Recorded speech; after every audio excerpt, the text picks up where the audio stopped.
Assalamualaikum warahmatullahi wabarakatuh. Halo anak-anak semua. Hari ini kita akan belajar tema 4, subtema 3, pembelajaran ke-6 dengan muatan PPKN dan bahasa Indonesia. Sudah siap untuk belajar hari ini? Kalau sudah siap, mari kita mulai belajarnya.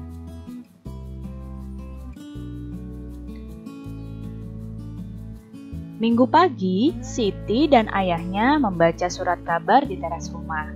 Siti membaca berita terjadinya bencana banjir di sebuah desa di salah satu wilayah di Jawa Tengah. Siti merasa iba kepada korban banjir tersebut. Banjir pasti akan memengaruhi kesehatan masyarakat yang terkena. Siti bertanya kepada ayahnya tentang penyebab bencana banjir di daerah itu. Nah, di sini Siti bertanya, "Ayah, apa hal yang menyebabkan banjir?" Kemudian ayahnya menjawab, "Ada beberapa penyebab banjir, diantaranya membuang sampah sembarangan dan penebangan pohon secara liar." Nah, jadi ada dua hal utama yang sering menjadi penyebab banjir. Nah, berikut adalah dua hal yang sering menjadi penyebab banjir. Yang pertama adalah membuang sampah sembarangan, apalagi membuang sampahnya itu di sungai. Nah, sampah yang terbuang di sungai tersebut akan menyumbat aliran air dan nantinya akan menyebabkan banjir. Kemudian, penyebab banjir yang selanjutnya adalah penebangan pohon secara liar. Jika penebangan pohon secara liar ini terus dilakukan, apalagi jika terjadi tebangnya itu di daerah pegunungan, maka akan menyebabkan bencana yang berbahaya, yaitu banjir bandang. Jadi ini adalah dua hal yang sering menjadi penyebab banjir.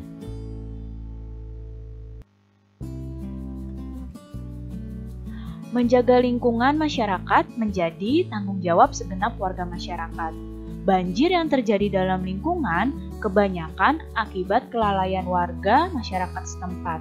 Warga masyarakat tidak sadar dengan tanggung jawabnya menjaga kebersihan dan keamanan lingkungan. Jika seluruh warga sadar, misalnya untuk tidak membuang sampah sembarangan, kemudian seluruh warga sadar untuk selalu menjaga kebersihan, maka wilayah tersebut pasti akan terhindar dari banjir.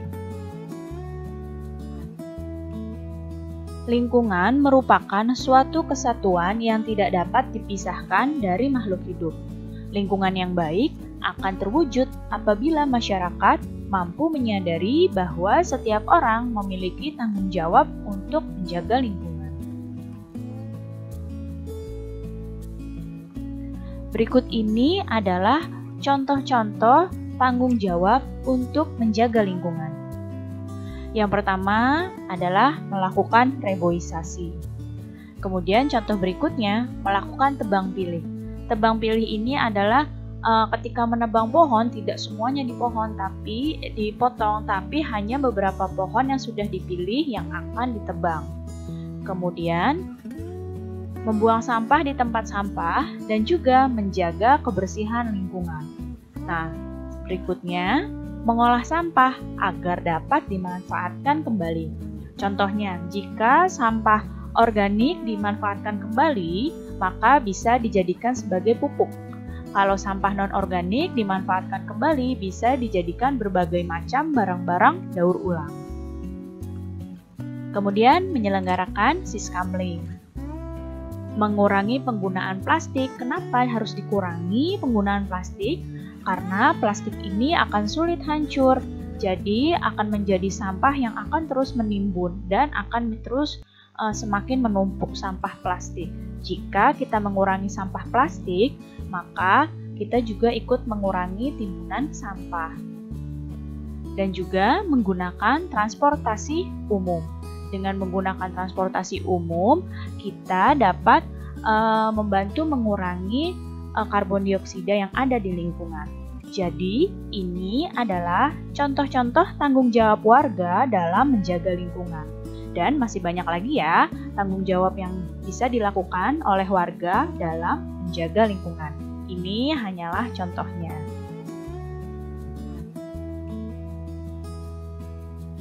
Nah, apa manfaatnya jika kita bertanggung jawab menjaga lingkungan? Yang pertama, bisa terhindar dari berbagai penyakit. Tubuh kita akan sehat. Kemudian, lingkungan menjadi aman, bersih, dan juga tertib. Lingkungan juga bisa bebas dari polusi. Dapat mengurangi resiko terkena bencana alam. Contohnya bencana alam banjir.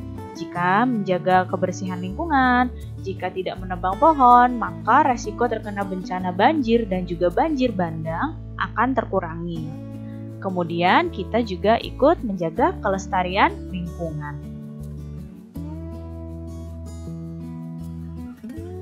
Setiap warga masyarakat hendaknya memiliki kesadaran untuk melaksanakan tanggung jawab dalam lingkungannya.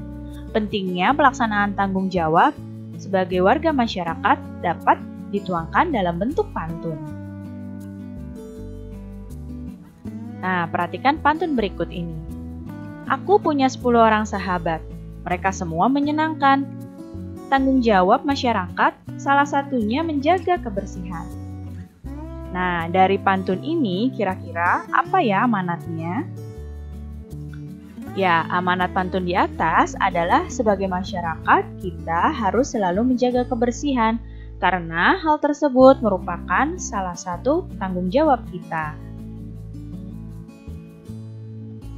Baik anak-anak, cukup sekian ya penjelasan Ibu kali ini. Mudah-mudahan kalian paham dan mengerti. Terima kasih anak-anak semua. Sampai jumpa lagi. Wassalamualaikum warahmatullahi wabarakatuh.